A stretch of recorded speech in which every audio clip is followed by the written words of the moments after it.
Arkadaşlar bu kamerayla gerçekten başım dertte.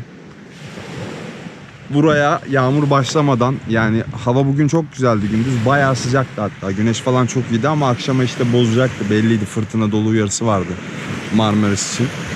Daha doğrusu Ege ve Akdeniz için. Bodrum'da da bayağı yağmış. Tam şuralara kamerayı koydum timelapse için. Bulutlar falan karışık, karman çorban çekime başladım. Fırtına falan da var. Kamera düşmüş. Yani böyle rahmetli bir şekilde kalmış. Timelapse'in çoğu yalan oldu. Çaçate'ye geldim. Zaten öbür koydan burası çok yakın. Yağmur yağdı bayağı. Orta şiddetli. Fırtına bayağı vardı. Şu an yağmur bir durdu. Daha şimdi durdu. Hatta arabadaydım. Şurada çok güzel bir gökkuşağı var. Hayatımda gördüğüm en güzel gökkuşağı. Fotoğrafta çok belli olmuyor şurada. Yani GoPro'dan dolayı çok belli olmuyor geniş açı olduğu için. Telefonla fotoğrafını çektim. Bayağı güzel duruyor. Hava bir anda yani anlamadım durdu, açtı, şuradan güneş çıktı. Şu an gene bulutların arasına gitti. Çok güzel bir görüntü çıktı. Sakinledi yağmur. Gemiler kaçıyor. Bir yelkenli var büyük bir tane. Burası koy. Açık ama bayağı patladı. Orada dalgalar falan çok fenaydı. Karşısı Datça'ya giden yol olması lazım. Emin değilim, yalan söyleyeyim mi, ama başka bir şey olamaz zaten. Orası Datça'ya giden yol. Muhtemelen evet, şu tarafta Datça. Çadırımı kurdum hızlı bir şekilde öğlen gelip. Çünkü hava kapatmaya başladı. Bir yandan çadırı kurdum. Bir yandan mangalı yaktım. Dün gene tabii ki de kamera çekmeyi unuttum ama çok güzel bir ahtapot avladım. 1,5 kilo civarı zıpkınla. Onu pişirdim, yedim. Hatta alüminyum folyoda fotoğrafını kesin koyacağım. Şu an altta alüminyum folyo. Mangalın üstünde alüminyum folyoyu iyice hava almayacak şekilde kapattım. İşte zeytinyağı, tereyağı vesaire sosla. Kendi buharıyla yaklaşık 1-1,5 kadar saat pişti. Yağmur iyicene başlayınca hemen yedim. En kalın yerleri bir tık daha pişsin diye közün üstüne koydum. Zaten yağmurdan köz söndü bayağı bir. Üstüne burada bir tava vardı, onu koydum. Bu arada burası Çaçate koyu yayla gibi bayağı büyük bir yer. Çok büyük. Yani yaylanın arka tarafı ağaç, ön tarafı deniz olan versiyonu gibi bir şey. Hep en iyi yerleri böyle kapmışlar. Mesela burada çok güzel bir ağaç altı var. Adam buraya işte bir tane karavanımsı bir şey koymuş. İçinde bir tane yatak var sadece. Buraya kendine böyle yer yapmış. Buraya geliyor, takılıyor muhtemelen hafta sonları falan. Bunun yan tarafında gene öyle. Bir yanında öyle. 3 tane burada var. Yani her böyle güzel yere herkes, birileri sahiplenmiş. Boş bir tek böyle çıplak alanlar var. O da çok saçma bir şey. Şu arkası var bir tane. Şu ağaçların altı. Orası da denize çok uzak diye orada durmak istemedim. Böyle buraya çektim. Hem ağaç altı, işte çadırımı birazcık daha, bir tık daha yağmur fırtına çok olursa ondan korur diye. Araç burada, eğer dolu falan yağarsa aracı hemen şuradaki fazla olan ağaçların altına çekeceğim. Ya da şurada bir tane yol var, oradaki ağaçların altına da çekebilirim. Aracı özellikle böyle çektim. Çok fazla fırtına olursa gece çadırın önüne çekeceğim. Hani rüzgarı kessin diye. Çok, çünkü şangur şungur ses yapıyor aşırı rüzgarda. Tabii böyle bir rüzgar bir şey değil de, ya da biraz önceki gibi çok daha sert rüzgarlar gördüm geçmişte. Hem buradan şimdi oturdum arabanın içinde, denizi izliyorum. Yani çadırın içine şimdi girsem hiçbir şey göremeyeceğim. Yağmur sesi falan evet güzel oluyor ama onu zaten daha duyacağız. Bugün yarın bayağı yağmurlu gösteriyordu. Araç içinden çok güzel manzara izleyip kahvemi yaptım. Kahvemi falan içiyorum. Hem de manzaramı izleyebiliyorum. Yani çadıra şöyle bir şeffaf pencere olsa çok süper olurmuş. Hiçbir çadırda yok herhalde sanırım bu. Yanlarda falan istediğinizde içeriden kapatabildiğiniz şeffaf pencereler güzel olurmuş. Bu arada kahvem bitti. Sade Nescafe içiyorum. Moka Pot'tan Nescafe'ye düştük. Birazcık kafein bağımlısıyım. Çok fazla kahve içiyorum. Kahveyi bayağı seviyorum. Alkol çok fazla kullanmıyorum. Nadir tüketirim ama kahve konusunda birazcık bağımlılığım var. Hava güzel, süper. Biraz esiyor tabii. Bir tık serin. Yani bir tık dediğim herhalde şu an 16 derece falan, aslında serin bir hava buralar için. Gece soğuk oluyor. Bugün burada kalacağım. Yarın için emin değilim. Yarın burada kalır mıyım bilmiyorum. Aslında bayağı güzel bir yer. Kimse yok şu anda. Aşırı büyük bir yer. Yani bunun arkası, öbür taraflar. Özellikle şurası çok güzel. Nasıl göstereyim? Şimdi Şurada bir tane çam ağacı var. Onun dibi çok güzel. Hatta orada tatlı su kuyusu var. Oradan su çıkarttım. Buradan şöyle yürüyerek uca doğru. Şu uç tarafta, şu an videoda tam gözükmüyor ama kayaların oradan balık tutacağım yarın. Yürünüyor. Patika var ufak bir tane. Gittim baktım, çok güzel. Kuyudan su çıkarttım kendime bol bol. Suyun tadına baktım, tatlı su. Muhtemelen denizden gelen su işte kumdan vesaire süzülerek orada bir tatlı su oluyor. Şöyle bir şey yaptım. Birazcık pratik olmak gerekiyor. Bir tane büyük böyle bidon buldum. Kesikti zaten. Bunun yanlarını kestim. Parakort ip bağladım. Bu tarz ipler her zaman çantamda olur. Acil durum için bir şey lazım olur diye. Bunun iki tarafına astım. Bir tarafına taş koyup aşağı batırıp bununla su çektim. Bidonlarımı falan da doldurdum. Bir şeyler yıkamak, temizlemek için kullanılabilir. Banyo yapılabilir. Gündüz güneşte ısınınca falan. Birçok şeyde kullanılabilir. Tatlı su 3 tane 4 tane bidon doldurdum. Zaten gelmeden çeşmeden de tatlı su doldurmuştum. Bu masa buranın. Bu masada bu sandalyeler falan, bunların hepsi buranın. Kendi masamı kurdum. Adamın şeylerini hiç ellemedim, şey olmasın diye. Sandalyemi de kurdum. Yağmurluğu böyle koydum. Arabaya binerken bayağı ıslaktı. Hem sandalyeyi biraz yağmurdan korusun diye, hem de arabanın içine sokmak istemedim.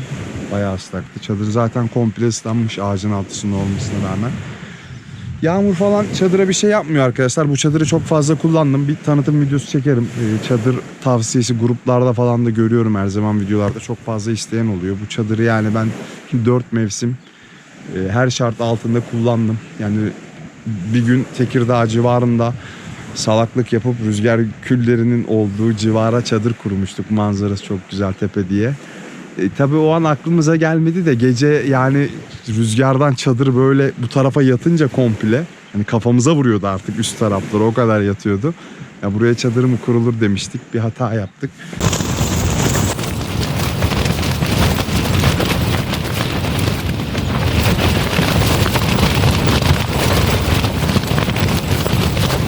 Ama bir şey olmadı, bayağı sağlam bir çadır. Polleri porselen pol. Çadırda önemli noktalar şu: gerdirmeleri yapın. Eğer ki çok rüzgarlı bir yerdeyseniz ya da çok rüzgar olacaksa, gece bekleniyorsa, zaten kamp yapıyorsanız sürekli hava durumunu takip edin. Şuradan gerdirme ipleriyle gerdirmeniz gerekiyor arkadaşlar. Şu an öyle bir rüzgar olmadığı için gerek duymadım. Bunlardan gerdirdiğiniz zaman çadıra bayağı bir mukavemet sağlıyor. Çadırın ön tarafını her zaman rüzgara aldığınız yere koyun. Yani benim çadırımda ön taraf rüzgarı kesen kısım. Yandan mesela rüzgar vurursa, yani asıl şiddetli rüzgar yandan esiyorsa, bu çok kötü, çadırı yamultur, rahatsız eder sizi. Ama önden gördüğünüz gibi keser böyle diklemesini. Arka taraf da bir tık keser ama benim ön taraf daha uzun, ön keser. Şurası ne yazık ki yırtılmış. Ve fark etmeden o yırtıktan sokmuşum. Normalde böyle olması lazım. Çok önemli değil, durabilir şimdilik. Havalandırmalar hep açık olsun. Gece buğu yapar. Soğukta, nefesinizde vesaire ve çadırın içi komple ıslak kalır. Yan gerdirmeleri takmanız gerekiyor. Neden? Yan gerdirmeleri takmazsanız bu çadırın iç kısmındaki iç tenteye, yani iç şeye temas ettiğinde hem dışarıdaki su bir tık içeri geçer, hem nemle beraber içerisi komple ıslak olur. Ama böyle olunca tamamen ayrı bir katman olarak kalıyor. Sıkıntı olmaz. Burası arka bagaj. Çok kullanmıyorum ama işte 2-3 kişi olunca kullanılabilir. Arka ön çıkış, bagaja bir şeyler koymak için. Genelde ön bagaj yetiyor. Bu çadırın bayağı büyük bir ön bagajı var. Şöyle açayım. Bir tane cırtı var. Hatta 2 tane cırtı var.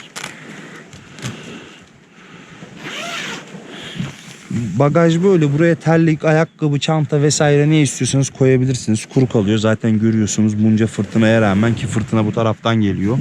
Kuru. Yağmurda, karda, çamurda çadırda oturup burada yemeğinizi yapabilirsiniz. Çayınızı demleyebilirsiniz, ki bunu çok fazla yaptık zamanında.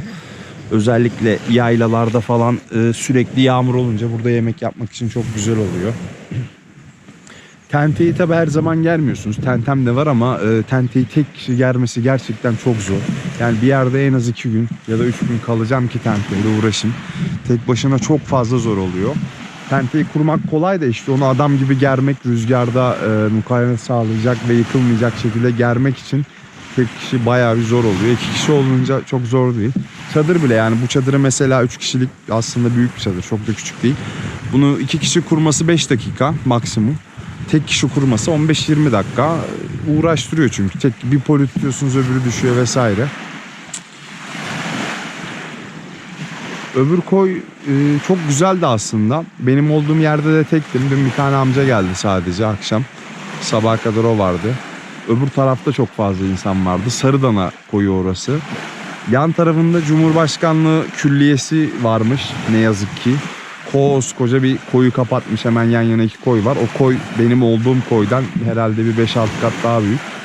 Orayı komple kapatmış, Cumhurbaşkanlığı Külliyesi yapmış. Giriş çıkış jandarma var, polis, özel harekat, kameralar, araç tanıma sistemleri. Yani böyle hiçliğin ortasına gidince geldiğiniz şeye inanamıyorsunuz. İşte kontrol, GBT, ne yapıyorsun, o yasak, bu yasak, şuna dikkat et, şuraya gitme. Zaten böyle 2 metrede bir kamera var. Aşağıda gene Sarıdana koyunda işte böyle karavanda tatil yapan çift görünümlü görevli arkadaşlar var, öyle diyeyim. Genç çiftler, tabii külliyenin görevlileri. O muhtemelen orayı kontrol ediyorlar. Hani kim ne yapıyor, güvenlik vesaire amaçlı. Karışmıyorlar. Ateş, zaten ufak bir ateş yaktım. Herkes yakıyor ufak ateş. Çadıra, karavana karışmıyorlar. Normalde yasak ama hafta sonları dolu olur herhalde. Ben gitme dolu değildi. Özellikle benim olduğum taraf bomboştu. Öbür tarafta 4-5 grup vardı. İyi ki o tarafa geçmemişim. Burası bayağı güzel. İnek arkadaşlar gelmiş. Bu arada hava çok ilginç bir şekilde şu taraftan açtı tamamen. Yani bir yağmur fırtına zevki yapalım dedik. Vallahi kursağımızda kaldı ya. Bir saat yani yağdı yağmadı. Hatta bir saat yağmadı ya. 15-20 dakika işte yemek yerken falan yağdı desek. Sonra bir en fazla 15-20 dakikada işte arabada kahvemi bitirmedim bile. Çayımı içtim. Biraz manzara izledim. Güneş çıktı. Hem de şu an bayağı bir yakan bir güneş. Çok sıcak. Yalancı bir güneş değil. Muhtemelen yağmurda topluyor olabilir. Arka taraf açık. Buralar hala kapalı. Bu tarz durumlarda arkadaşlar hava durumuna bakmak sizi kurtarmaz. Hava durumu çok genel bir şeydir. Atıyorum Marmaris şöyle der geçer de Marmaris'in neresindesin? Marmaris dediğin yer kaç kilometre karelik bir alan, bulut nereden geçiyor? Bunun için uydu görüntülerine bakıyorsunuz. Uydu görüntüleri size son 4 saatlik falan 4-5 saatlik uydu görüntüsünü veriyor. Bulutlar ne taraftan geliyor, ne tarafa gidiyor, bulutların yoğunluğu zaten orada yazıyor işte. Yeşilse az yoğun, atıyorum kırmızıysa riskli, çok fazla yağmur, dolu riski olabilir falan. Gelen bulutun rengini kademe kademe görüyorsunuz. Ne taraftan gelip ne tarafa gittiğini görünce zaten size gelecek ya da sizden giden bir şeyi birkaç saat önceden görebiliyorsunuz. Birazdan bakacağım mesela. Çok konuştum. Bir sürü video da çekmeyi unuttum ne yazık ki geçmiş günlerde. Bu video işi de yeni olduğum için pek video çekmeyi de sevmediğim için unutuyorum herhalde. Şimdi hazır yağmur durmuşken tekrar kendime güzel bir kahve yapacağım. Manzaranın tadını çıkartacağım. Şöyle kendimi de çekeyim. Hiç kendimi çekmiyorum. İleriki günlerde çekeceğim ama kendimi. Kendinize iyi bakın. Görüşmek üzere.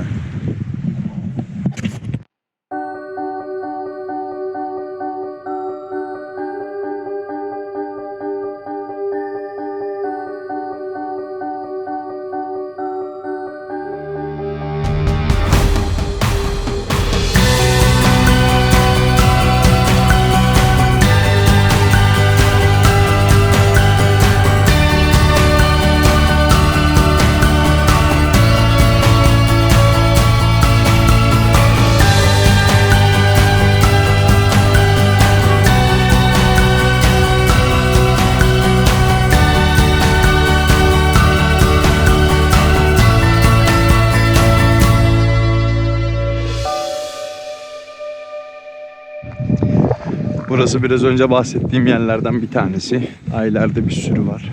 Burada hiç ağaç yok. Aslında güzel açıklık alan ama ağaç yok. Rüzgarı ya da yağmuru hiç kesemiyorsunuz. Balığa gidiyorum bu arada. Oltamı aldım. Birkaç kullanacağım saatleri tek bir şeye doldurdum. Onları aldım. Sandaletlerimi giydim. Yağmurluğu giydim üstüme biraz rüzgarı kessin diye. Bahsettiğim tatlı su kuyusu bu. Bu arada burada bir tane kurbağa var. İçeri düşmüş, artık nereden geldiyse çıkması zaten imkansız. Bayağı uğraştım yakalayacağım hani şeyle yakalayayım diye ama yakalayamadım. O da iyicene kaçtı. Onu çıkartabilsem iyi olacak. Yazık, burada ölüp gidecek hayvan. Burası da aslında çok güzel ama açıklık, bir de burada yağmur çok fazla yağdığı zaman buralardan bütün dağdaki su gelecektir ve hani sizden geçecek çadırın altından.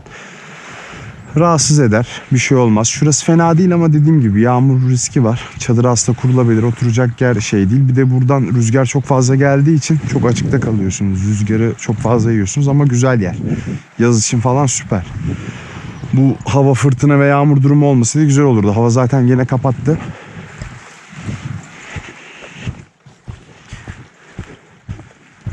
Bu sefer salak gibi terlikle değil, sandaletlerle geldim. Bu tarz yerlerde terlik gerçekten çok sıkıntı. Ayaktan kayar, düşersiniz, yuvarlanırsınız.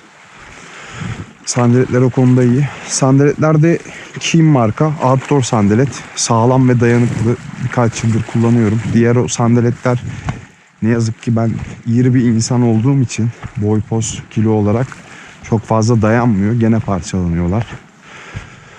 Bunlar bayağı iyi. Yağmurda, çamurda, yaylalarda falan da hava soğuk olmuyor zaten. Hani ıslandı etti, hiç derdiniz yok. Burası güzel bir mera. Aslında dalış için de çok iyi. Şu an dalmayacağım. Pek dalasım yok. Kayalıklar falan süper. Burada bayağı balık vardır. Dalınca alırsınız. Bu tarz bir yerde ayağınız kayıp yuvarlanırsanız yani en iyi ihtimalle bir yerlerinizi kırarsınız ya da ölürsünüz. Kafanızı falan çarparsanız. Dikkatli olmak gerekiyor. Balık meraları, iyi balık meraları genelde hep böyle. Çok daha kötülerini de gördüm. Burası iyi bile yani. Gayet rahat yürünebiliyor. Bundan çok aşırı kötülerini gördüm. Evet. Bu tarz yerlerde bir elinizde kesin tutun. Bu arada bir elime dalış eldivenimi giydim. Büyük balık yakalarsam ya da sokar falan tutmak için. Dikenleri çok kötü basıyor. Batıyor. Kesebiliyor vesaire. Riskli. Onun için bir sol elime giydim.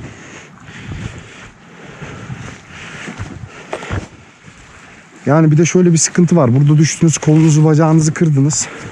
Zor bir durumdasınız. Ayağınız kırıldı. Telefonunuz da oradaki çekmiyorsa sizi duyabilecek ya da size yardım edebilecek kimse yok. Ne yazık ki. İyi balık meraları doğalarda hep böyle. Akdeniz'de, Ege'de, Karadeniz'de fark etmiyor. Su üstüm var, onunla başlayacağım ama yani bu balkondan su üstü yapabilecek miyim hiçbir fikrim yok. Yüksekteyiz. Aslında tam jiklik bir yer. Hava gene kapattı bu arada, söyledim mi bilmiyorum. Şu ağzımı açtım diye ama anında geri kapattı. Kamp yerimiz şurası. Hemen Türk bayrağının altındaki yer. Araç buradan gözüküyor zaten. Bu arada aracın üstünü kapatmayı unuttum. Aferin bana. Şiddetli yağmur başlarsa hızlıca gitmem gerekecek. Evet, su üstü bu kadar yüksekten pek sağlıklı olmuyor. VTD aksiyonunu veremiyorum. Şuraya bir bakayım sağlam mı diye. Sağlam. Yani hiçbir yerin böyle gözüktüğüne bakmayın arkadaşlar. Kayalar boşta falan olabiliyor. Kayıp giderseniz. Ne yazık ki VTD aksiyonunu hiç iyi veremiyorum yüksekte. Yani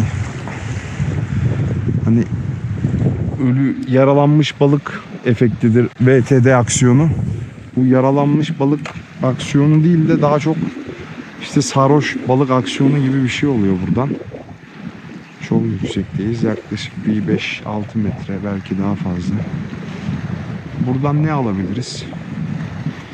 İyi ihtimalle levrek alabiliriz. Kayalık. Lagos alabiliriz. Kaya balığı. Kahverengi. Grida da derler. Tam aslında onların yeri ama yani bu aksiyonla yani bir balık çok zor ya. Yani ben balık olsam gelmezdim. Çok aşırı kötü oluyor yüksekten. Jig denerim, olmadı. Dalarlı buradan çalışır mı bu kadar yüksekten, ona da emin değilim. Muhtemelen o da çalışmayacak. Yani hiç şeyi yapamıyorum şu an. Oltayı ucundan tutayım gene yok. Aptal dümdüz geliyor. Şöyle şıptattırayım bari de.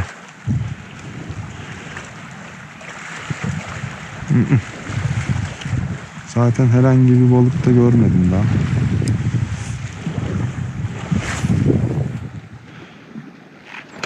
Bu benim spim takımım. Daiwa Ballistic X. 14.42. Eğer de height da bu. Yoksa bakayım. Bulamadım ama height, yani sert bir kamış. Evet, HFS. Ben sert seviyorum. Yumuşaklar, çok esneyen kamışlar benim pek hoşuma gitmiyor. Aslında atacak için 14.42 gerekli değil ama ben çok fazla dolaştığım ve meramın da hiç belli olmadığı için 14.42 aldım. Yeri geliyor yemli atıyorum. 30 gram, 60 gram kurşun atıyorum. Yeri geliyor jig atıyorum. Onun için 14.42 aldım. Şimdi 7.28 alsam yani 40-50 gram falan atamam. Jig atamazsınız 15 gram üstü, sıkıntı, riskli olur. Jig zaten bunda bile sıkıntı aslında. Jig için bir short jig takımı almak lazım, hafif de olsa. Yani bir de atmayı çok iyi bilmiyorsanız en ufak bir hatanızda olta alttan buradan patlar gider. Zaten karbon bunlar. %95 olması lazım bunun karbon oranı. Karyon, gerisi de cam elyaf falan. Karbonlar çok hafiftir, çok sağlamdır. Ama çizgiye asla gelmezler. Narin davranmanız gerekir. İyi esnerler ama işte bir hata yaparsanız çat diye de patlarlar. Öyle ufak bir zedelenme olmaz. Giderler. Gerçekten buradan atacak çok zor. Yani daha doğrusu su üstü aksiyonu çok zor. Şuraya mı insem diyorum. Oraya inmesi, çıkması kolay da inmesi biraz daha dert. Bir de çok yağmur başlarsa daha zor olur.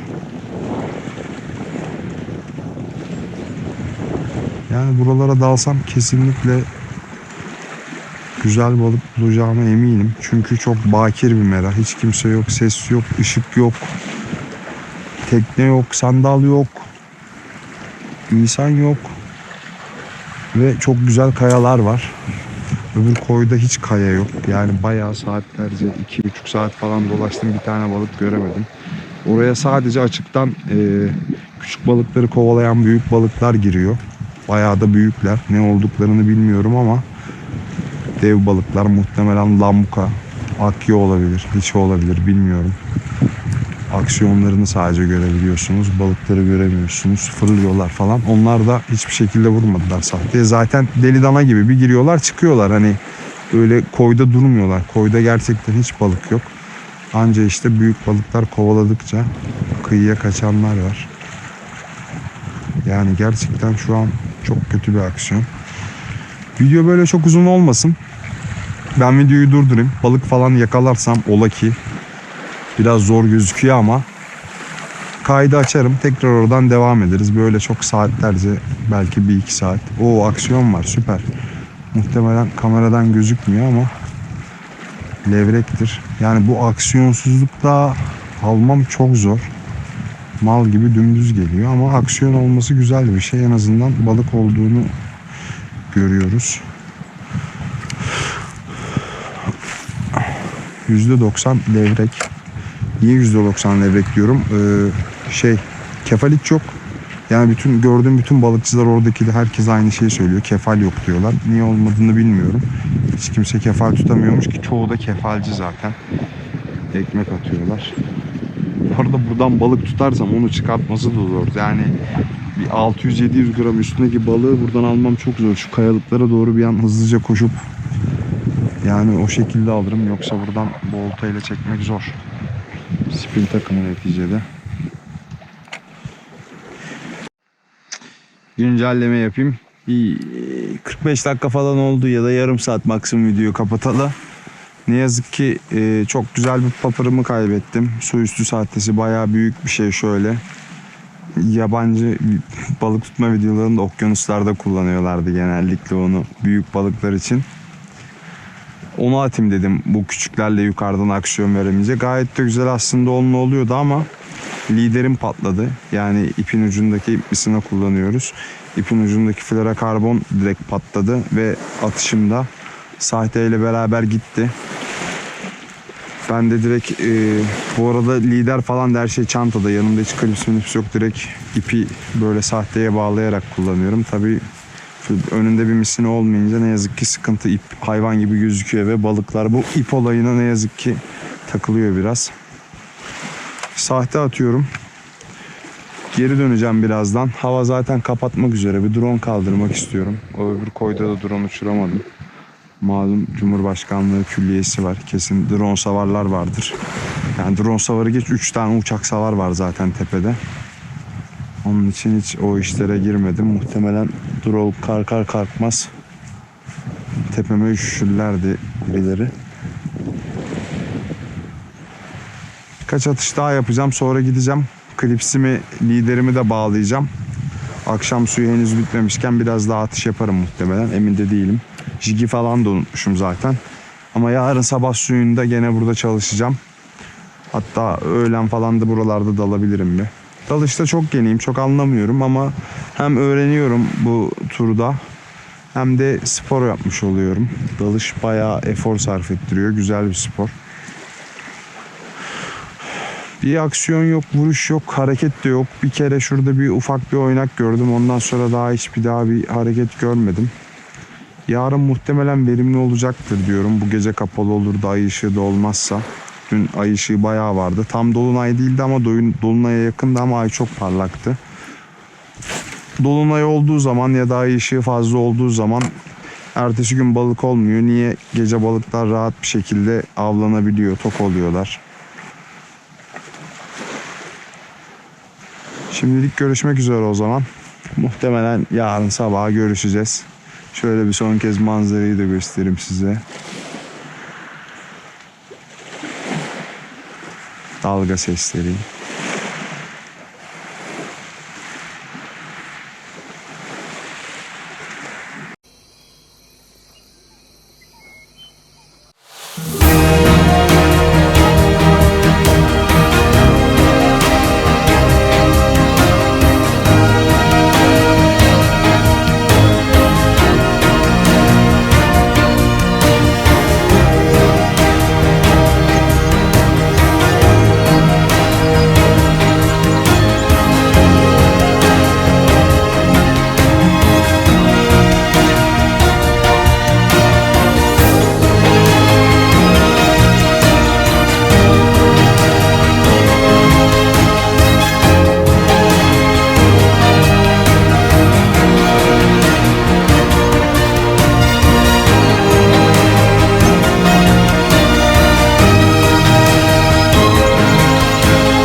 Arkadaşlar 10 dakikadır salak gibi kendi kendime konuşuyormuşum. Videoyu başlatmamışım. Hemen özet geçeyim. Hızlandırılmış. Kalkalı 3 saat falan oldu. Sabah kalktım. Hemen atışa başladım. At çek yaptım biraz ama hiç vuruş alamadım. Aksiyon bile yoktu zaten, hiç oynak falan. Yarım saat 45 dakika atış yaptım, hiçbir şey yoktu. Sonra kahvemi yaptım. Ayılma faslı, biraz telefona baktım falan.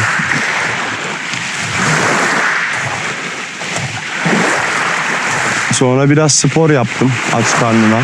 Zaten eskiden yoğun spor yaptığım dönemlerde de kardiyo için sert bir sade kahve arkasından aç karnına sporu çok severdim.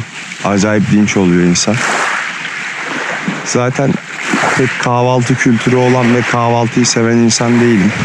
Kahvaltı etmeden genelde öğle yemeği yerim. Çok olur.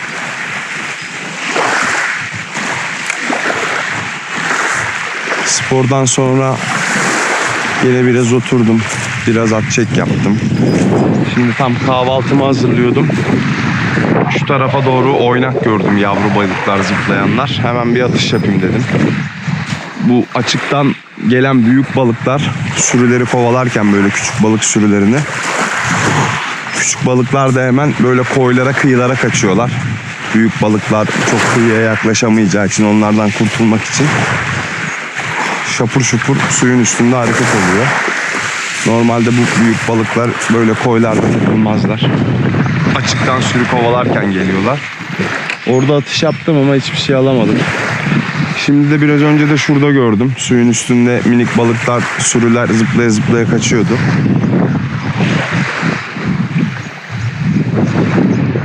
Zaten böyle girip çıkarken yani çok zor.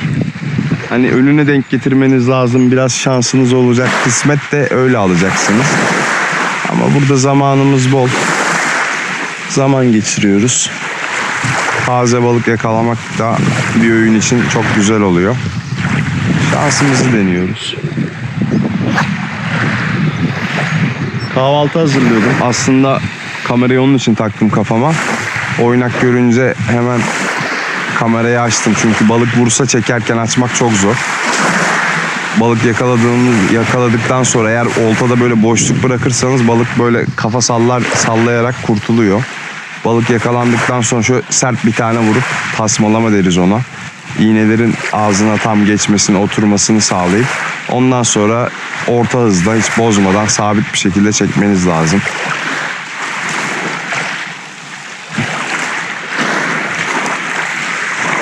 Yumurtalarım çok sıcaktı. Onlar da soğumuş oldu bu sayede.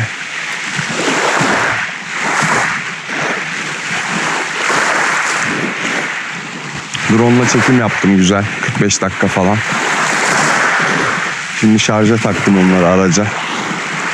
Birazdan arabayı da çalıştırmam lazım. Aküsü bitmesin. İnvertör var çünkü 220 volt çevirici. Onunla şarj oluyorlar. Ne yazık ki çok uzun sürüyor şarj olması. Bir batarya 1,5 saat sürüyor. 3 tanesi 4,5 saat. Vallahi artık bir yerden bir yere giderken o kadar yavaş gidiyorum ki. Hani uzun sürsün de biraz daha şarj olsunlar diye yol sıkıyor bir yerden sonra. Normalde de hiç yavaş gitmeyi seven ve tasvip eden bir insan değilim ne yazık ki. Şimdi bayağı şarj oldu. Birisi doldu. Öbürü de herhalde yarılanmak üzere. Ondan videoları falan aldım. Bugün biraz içerik hazırlarım telefonda. Instagram için 1080 çıktı veriyor telefon. Instagram için yeterli. YouTube için bilgisayarda Premiere'de 4K işlemek lazım. O bayağı uzun sürüyor. Yani onu işlemesini bırak, export alması bile uzun sürüyor. Son atış hep böyle deriz biz balıkçılar. Son bir kez hadi şimdi gelir atalım gidelim diye. Daha bana bugüne kadar hiç son atışta öyle balık gelmedi. Şimdi videoda gelse ne efsane olur. Dün de kahvaltımı yedim. Acıktım. En son dün kaçtı saat? 4-5 falandı işte. Yemek yedim. Ondan beri bir şey yemedim. Bir de karbonhidrat hiç almıyorum neredeyse. Sebzeden çok az. O kadar. Biraz daha çabuk acıkabiliyorum. Ketojeniğe yakın besleniyorum aslında ama ketojenik diyemeyiz çünkü hesap kitap yapmıyorum. Low carb diyebiliriz ama çoğu zaman da ketojenik, protein, yağ ağırlıklı. Evet, poşet uçmuş ne yazık ki. Burada. Çok poşet yaptım kendime küçük. Yerde de peçeteler falan var koydum, onların hepsini toplayacağım bunlar. İçinde domatesler falan vardı, onları çıkarttım. Yumurta fena değil haşlanma şeyi.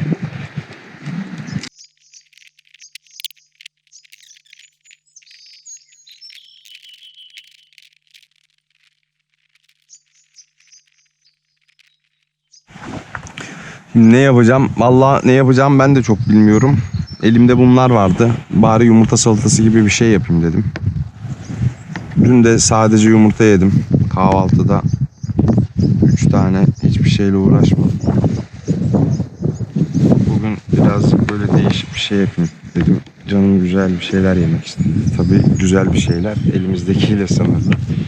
Başka hiçbir şey yok şu an. Elimdeki kahvaltıda yiyebileceğim şeyler burada.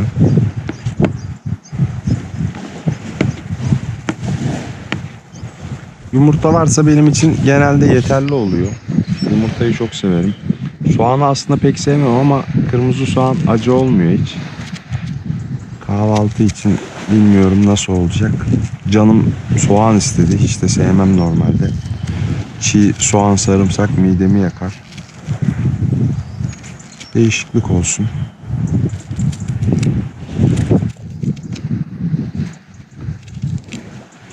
Bunu minik minik doğrayacağım. Zaten bu tatlı oluyor, kırmızı soğan bayağı.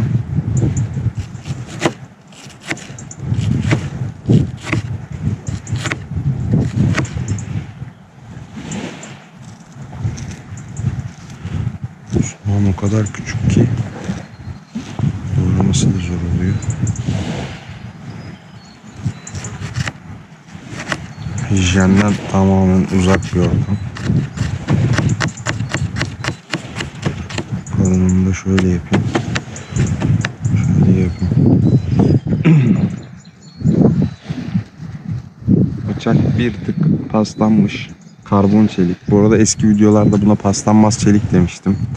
Çok yanlış hatırlamışım. Karbon çelik kendisi. Bugün bıçaklarımı da bir bilerim belki. Emin değilim. Bugün çok işim var. Dağın ortasında ne işim varsa. Bugün videoları editleyeceğim birazdan. Zaten bir tane video yapacağım bir paylaşım için İzmir'den. Çok geriden geliyorum. Kampta zor oluyor. Onu yapmam, paylaşmam ıvır zıvır 2 saat sürer zaten. Sonra dalış yapacağım kıyafetlerimi giyip. Spor olsun diye hem de.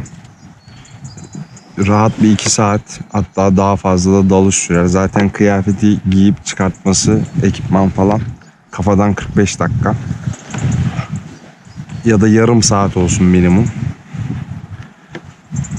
2 saatte suda dursam etti sana 2,5 saat minimum. Limon sıkacağım. Normalde bol zeytinyağı, yumurta, sade yumurta, içine kekik, tuz, limon, biraz pul biberle yumurta salatası çok severim.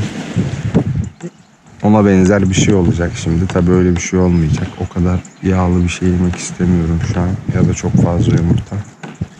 Ekşi ekşi güzel olur. Limonu özellikle böyle kestim. Bunun sonra hatta şimdi yapayım. Bunun suyunu sıkıp bundan Churchill yapacağım. Bir tane sodam var. Tuzumuz zaten var. Churchill'ı severim. Bunu aslında şu an sırf vitamin olsun diye alıyorum. Yanıma hatta daha 3-4 tane daha limon var, ara ara alıyorum, içiyorum. Suya koyup içiyorum. Bazen Churchill yapıyorum. Maksat C vitamini. Şu an gördüğünüz gibi rüzgar var bayağı. Bir soğuk, bir sıcak, fırtına, rüzgar, sürekli hava değişimi.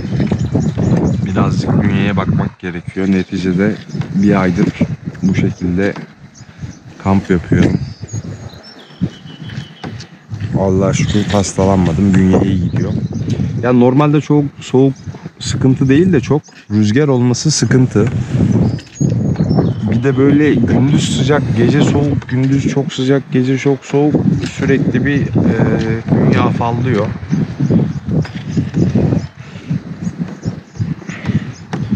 Bunun harbiden canını çıkarttık. Buna tuz koymayacağım, hatta tam Churchill olmayacak. Yağımı alayım. Burada amcanın dolabı varmış. Tabii çalışmıyor ama ısı yalıtımı sağlıyor. Ben de bir bunun içine koydum ki biraz daha iyi tutsun diye, ki hala soğuk güzel. Sodamı da alayım şuradan. Zeytinyağımız burada. Oo, bunu da alayım. Vallahi bunu da alayım. Bayağıdır yemiyordum.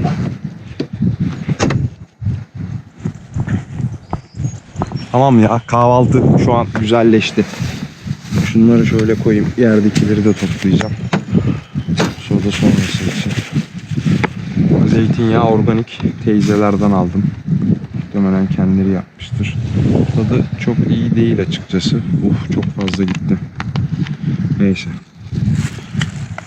Öğle yemeğini az yiyeceğiz. Öğle dediğim öğle akşam, zaten bir öğün yiyorum. Akşama doğru bir daha yemiyorum. Kaşığımız yok, tuzumuz yok. Evet. Tuz nerede? 10 puanlık bir soru. Her yerde sahteler var olta. Burada oynak gördüğüm an alıyorum, atıyorum hemen. Karabiber, tuz, kaşık ve kekik.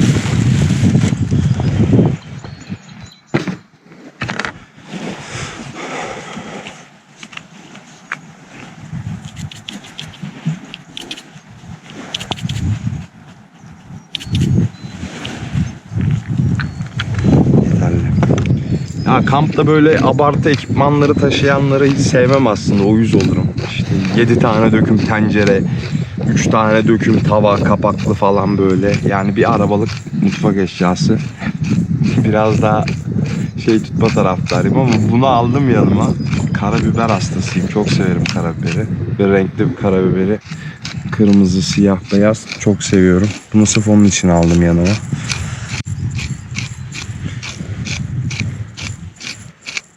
Gördüğünüz gibi bayağı bol atıyorum. Bu dağ kekiği. Bunu bir yaşlı bir amcadan aldım. Nereden aldım? Assos'ta aldım. İçinde 3 çeşit kekik var. Şu top olanlar dağ kekiğinin tohumumuş. Yani tohumu değil tabi de tomurcuğu, daha doğrusu adam öyle dedi. Şu ipince uzun olanlar limon kokulu dağ kekiği diye geçiyor. Şunlar da bildiğiniz dağ kekiği. Çok atmayayım çünkü çok kestim. Vallahi çok güzelmiş bu. Efsane kokusu ve tadı var. Tadı da çok iyi. Bilsem çok daha fazla alırdım ama yanımda taşıması zor olur diye çok almamıştım.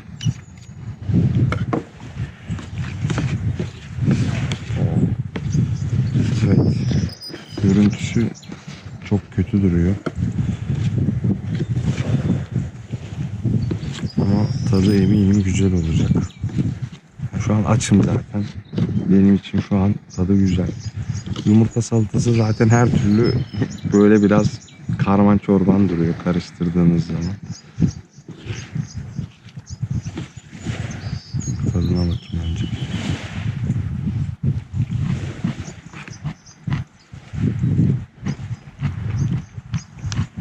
Vallahi süper. Abartısız güzel. Yarına gene ben bundan yaparım hatta. Sevdim. Bir de burada saatlerce uğraşıp yaptığım sos var. Tabii şu an dışı da ıslak olduğu için açamadım, kayıyor.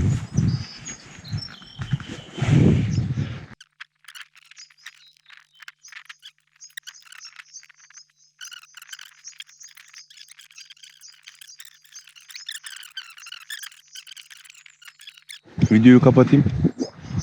Kahvaltımı yedim. Sonra işim uzun. Görüşmek üzere.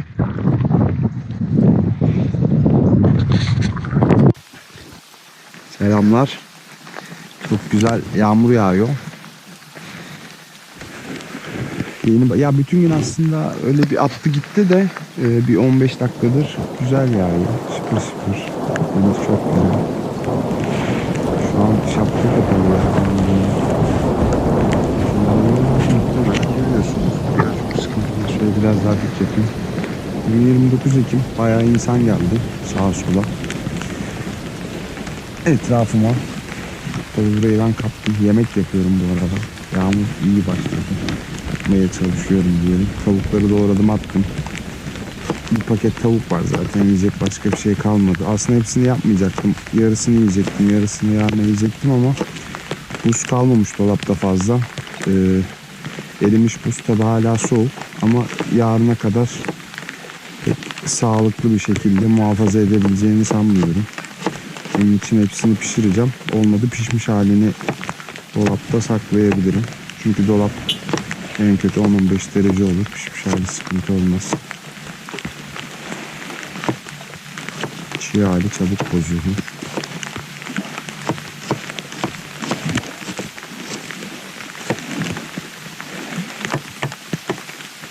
İnek geldi biraz önce. Biraz önce dediğim gibi yarım saat, bir saat önce. Buradaki bütün çöplerimi yemiş, dağıtmış, poşetini de yutmuş. Şunu ağzına alıp poşet bulmam lazım çöp için. Buraya doğrasak şey yapamayacağız. Şunları şuraya koyayım. Zaten temizlenmiş. Şunları geriye atayım. Arabanın altında yağmur gelmeyen ortamda. Elim yandı. Kısık ateşte pişiyor. Arkadaşlar önce soğanları pembeleşinceye kadar kavurup sonra tavukları atacağız bilmem ne. Burada o kadar şeye zamanımız yok. Yağmurda görüyorsunuz. Tek amaç şu an hızlıca yemeği yapmak. Bu arada onun kulbu nerede? Güzel bir soru. Bunun kuyruğunu almıştım. Ya da almadım, bagajda bıraktım. Yağmur yağıyor. Bakın bir sürü araba var. 2 gündür pek bir sürü insan geldi. Hızlıca kapatayım. Yan tarafta da var. Gene 2 grup. Bir tane çift geldi. Öbürlerini bilmiyorum.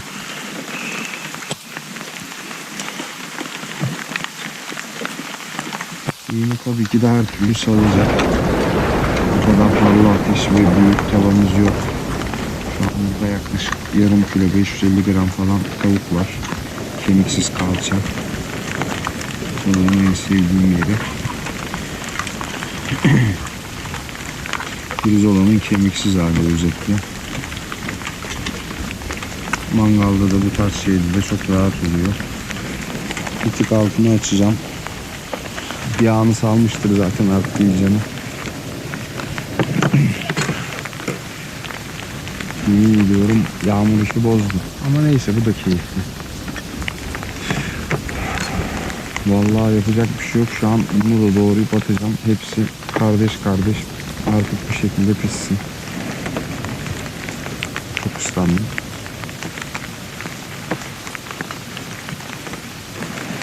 Bacaklarım falan da ıslanıyor. Bu arada banyo yaptım. Çok güzel su ısıttım şurada. Güzel bir banyo yaptım. O banyonun üstüne iyi bir rüzgar yedim. Çok rüzgar vardı. Şimdi hiç rüzgar yok. Yağmur başladı ama rüzgar sıfır. O güzel. Yağmur yağsın, sıkıntı değil. Şu yemeği bir yapaydım da bir yarım saat sonra yağsaydı süper olacaktı. Bacaklarım çok ıslanıyor böyle çünkü. Bugünden sonra yağmur zaten yok büyük ihtimal. Domates çok oldu. Bunların hepsi o küçücük pencereye nasıl sığacak bilmiyorum. Neyse, bunu bolca ağzı açık pişirip suyunu çektiririz.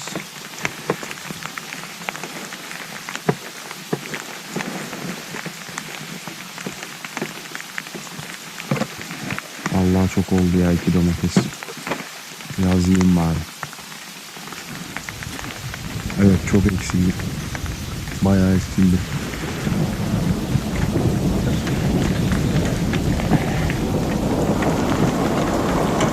Altını tekledim. Biraz suyunu çeksin. Hızlı da pişsin diye.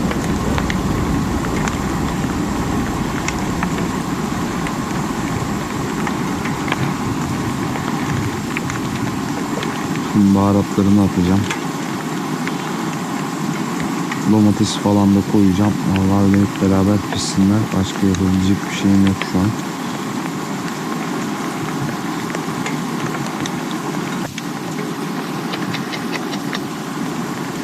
Kardeş, sen düşecek gibi bir niyetlisin. Niye bu kadar koyuyorsun acaba? Allah Allah, çok ilginç.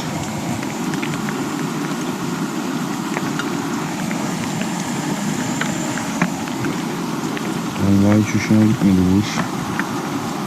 Aslında düz gibi duruyordu ama çok düz değil demek ki.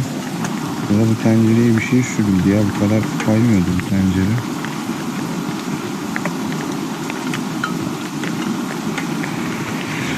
Baharatlarımı ayarlayayım.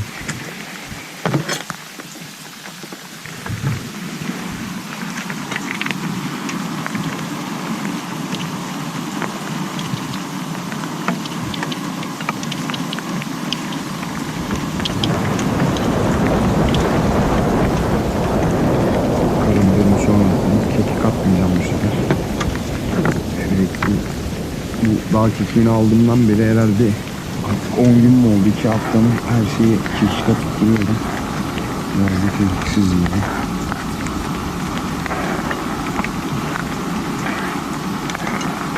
Karabiberini sonra atacağım.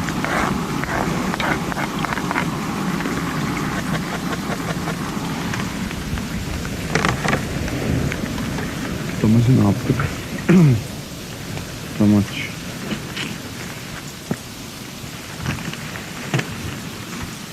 Tutamaç.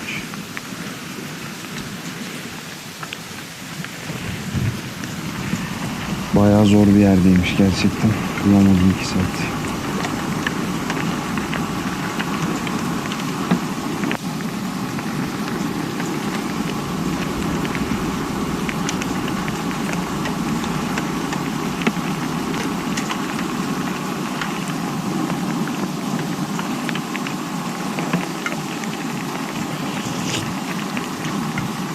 tuzu iyi. Bir tık fazla ama şimdi domatesler falan homojen bir şekilde dağılınca eşitlenecek. Ona bayağı bol karabiber atacağım.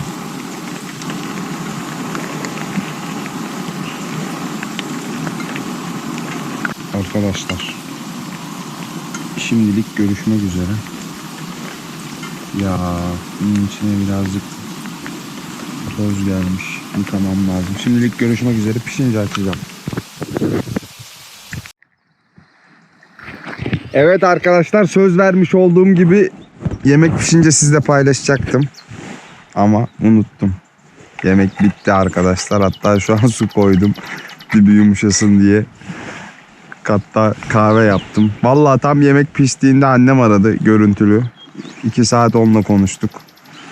O arada videoyu falan unuttum. Zaten bu video işi beni çok kasıyor. Hep unutuyorum. Hiç bana göre değil. Zaten videolarda ben de yokum. Yani bu ne yaman bir çelişki bilmiyorum.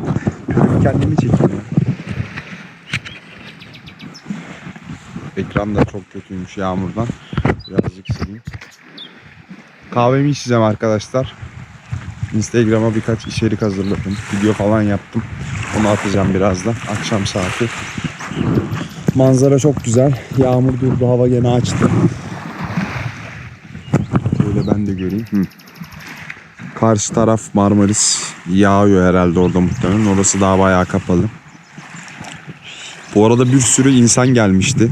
Yani şu bayağı insan geldi. Sadece şu yan tarafıma orada bir tane daha yer var bunun gibi. Ya böyle bütün yerleri kalmış. Gene bir karavan falan var. Boştu tabii. 3 araba geldi oraya. Şu ileri iki tane bir çift geldi genç. Bir araba. Onun yanına bir kişi daha geldi. Bir tane araba orada doğak duruyor hala. O adam herhalde balığa gitti. Yağmur başladıktan sonra hepsi çil gibi üşüştü. Bir tek Tofaş orada. O da balığa gitmişti. O adam muhtemelen balıkta olduğu için araba orada. Hava çok güzel. 0 rüzgar. Şu anlık. Gün batımı diyebiliriz. İşte bir yarım saati falan var. Kırmızı saate. Şu an saat 6'ya geliyor. Hızlıca kahvemi içeceğim. Instagram'a bakacağım. Sonra balığa başlayacağım. Oltam burada hazırda duruyor zaten. 4 gündür balık tutamadım. İnşallah bugün bir balık tutarım. Ve yarın bir taze balık yeriz. Yarın zaten buradan çıkacağım. Marmaris'e doğru devam edeceğim. Bakalım başka bir koy bulmaya çalışacağım. Yarın cuma. Yarından bir yere kurulmam lazım. Cumartesi pazar çok dolu olabilir. Bir de bugün 29 Ekim'de izinli olan insanlar işte sağa sola gezmeye, tatile, böyle kampa falan çok geldiler. Ondan sonra yer bulmak zor olabilir. Hatta yarın bile zor olabilir de en azından hafta sonunu kurtaralım da İnşallah güzel sakin bir yer bulurum.